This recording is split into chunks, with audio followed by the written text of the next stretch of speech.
Hola, ¿qué tal? Yo soy Lina Guerr. Bienvenidos a Escucharte para Sanarte, el podcast de Rizoma Centro de Atención Psicológica que está dedicado al reconocimiento de la relación directa entre el trabajo artístico y la sanación mental y emocional.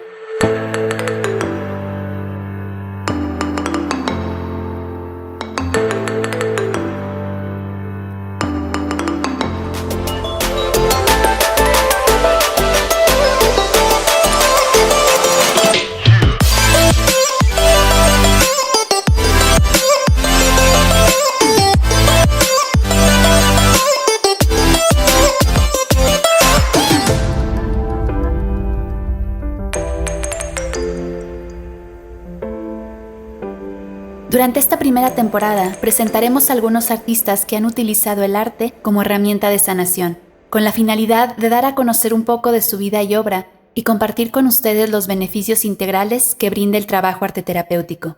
El referente artístico de hoy es Niki de Saint-Phal, nacida el 29 de octubre en 1930 en Neuilly-sur-Seine, Francia, y reconocida por ser la única mujer admitida dentro del movimiento del nuevo realismo. Este movimiento artístico se desarrolló en Francia entre los años 1960 y 1970. El grupo de artistas que lo integraban buscaban quitar al arte ese dogma de insistencia de que tenga que significar algo, y empleaba la violencia como metáfora para la demolición de actitudes tradicionales de lo que constituía el arte. Utilizaban la destrucción como un modo común de creación, desbarataban y vandalizaban objetos con la finalidad de usar sus partes para la creación de assemblage.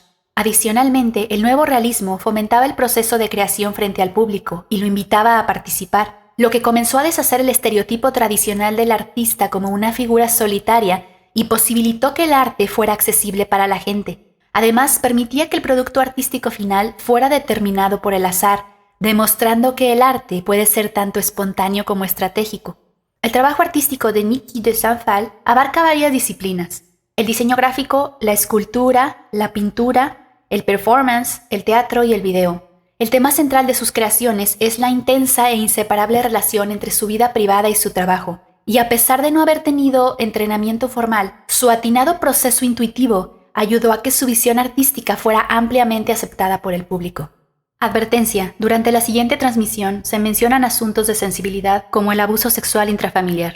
Niki de Saint-Phal fue hija de padre francés y madre americana, quienes a raíz del colapso bursátil acontecido durante la Gran Depresión perdieron su negocio y se mudaron a la ciudad de Nueva York. Durante el embarazo de su madre, el padre de Saint-Phal le fue infiel y tiempo después de su nacimiento, la madre culpaba a su hija por la infidelidad de su esposo.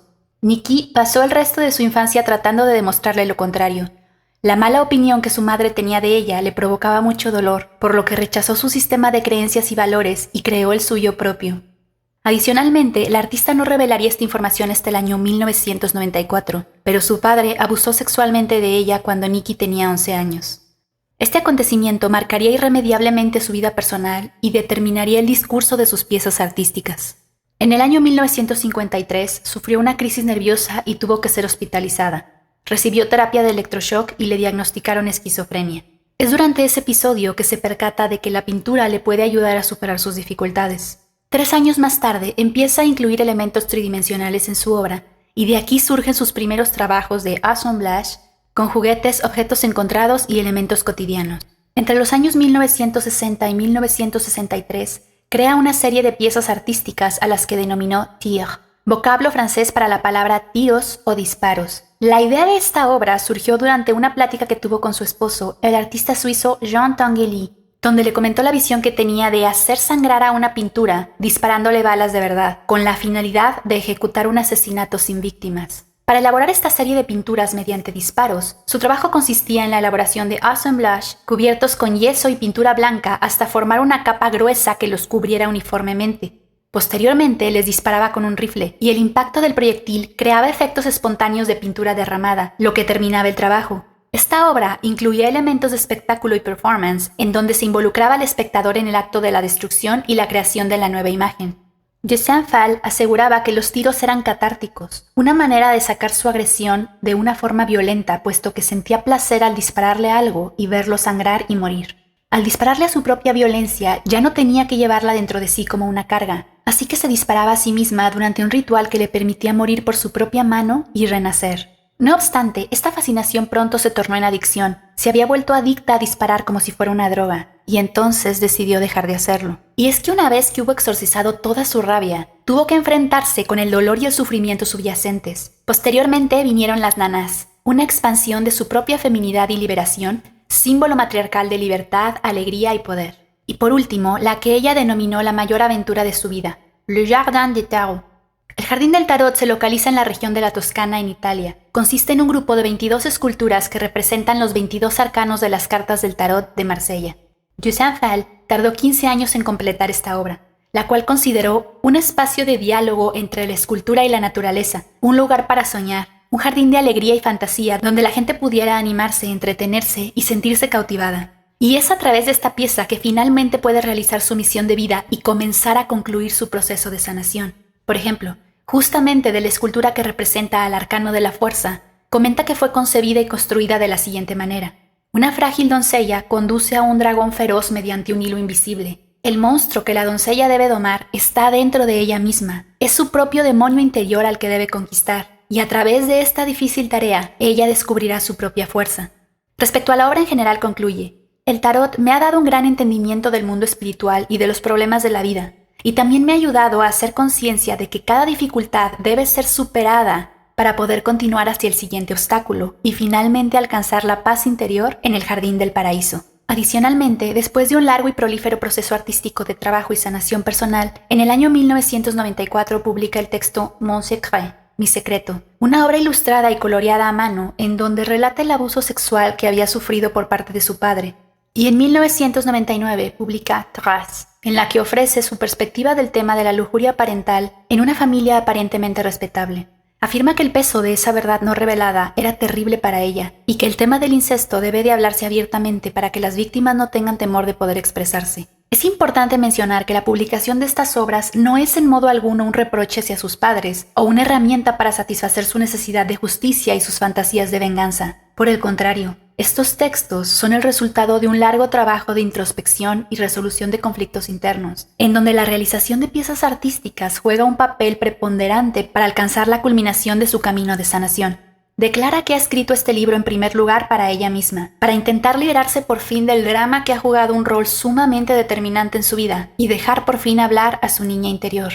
En estos mismos textos, a propósito de la difícil relación con su madre, escribe que la imposición de límites y reglas fue una parte muy relevante de su desarrollo creativo, puesto que se dio cuenta que la censura o la falta de recursos consiguen estimular el arte hasta formas insospechables, y que sin duda la necesidad que tiene un ser humano de expresarse no se puede acallar tan fácilmente. Dusanfal no le reprocha esto a su madre, pues comenta que sabe muy bien que ella misma también es víctima de una educación opresiva. Finalmente, durante sus últimos años, la artista afirma incluso haber alcanzado la capacidad de perdonar a su padre. Asevera que sabe que al final de cuentas se parecen demasiado, puesto que sus ideales se convirtieron en parte de ella y perduraron de ese modo hasta el final de su vida, y que finalmente logró hacer las paces con él y con ella misma, y ser capaz de ver a su familia bajo una luz más cálida. Los conflictos emocionales de Niki Dusanfal surgen a raíz de una situación que escapa completamente a su control. Cuando ocurre este doloroso incidente, ella es apenas una niña de 11 años, y durante la etapa de la infancia, los seres humanos carecen completamente de la capacidad para entender cualquier tipo de situación conflictiva, y con mayor razón aquellas que incluso representan un desafío para su comprensión y asimilación por parte de una persona adulta.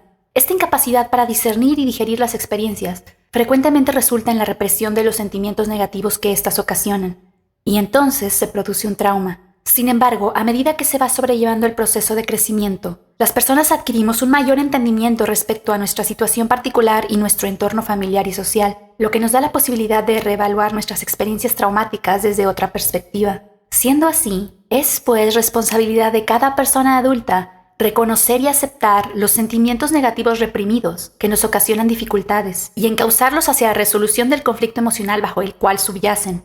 De otro modo, si estos permanecen ignorados, terminan por manifestarse de forma perjudicial en nuestras vidas, y con la finalidad de evitar que nuestras heridas emocionales y traumas de la infancia nos lleven por senderos autodestructivos, habría que encauzar los sentimientos que éstas nos provocan de una forma que afecte lo menos posible a nosotros mismos y a nuestro entorno. De otra manera, tomando en cuenta que absolutamente todos los seres humanos padecemos situaciones traumáticas de algún tipo durante nuestra infancia, terminaríamos por conformar una sociedad exclusiva de víctimas transformados en victimarios. Dicho de otro modo, el ser humano está condenado a lastimarse a sí mismo y a los que lo rodean hasta que encuentre una forma productiva de encauzar sus problemas internos. Y es aquí donde entra la posibilidad del empleo de la elaboración de piezas artísticas como una herramienta de sanación y resolución de los conflictos emocionales. Porque, por ejemplo, a pesar que Toussaint Fall es capaz de admitir que siente dolor y temor, al mismo tiempo reconoce que no sabe cómo lidiar con ellos, por lo que entonces esos problemas que no puede resolver de forma racional, comienza a trabajarlos mediante el arte de forma intuitiva. Con su trabajo artístico, logra concretar su proceso de individuación, utiliza sus manifestaciones artísticas como un puente entre el consciente y el inconsciente, y la frontera entre ambos poco a poco se vuelve nebulosa. En sus propias palabras declara que si no hubiera concretizado sus sueños en sus obras, hubiera sido poseída por ellos, hubiera sido una víctima de sus propias visiones. Y es que a través de la reconstrucción y redefinición de sí misma mediante sus piezas, Toussaint Fall logra trascender su drama personal y escoge el camino de la evolución personal. Acepta sus demonios internos utilizando la fuerza creativa, perdona, se libera y deja tras de sí un legado heroico. Lo que es más importante aún, al enfrentarse a su miedo y su dolor, la doncella en apuros logra domar al dragón y se convierte en lo que siempre quiso ser, una heroína arquetípica que logra salvarse a sí misma.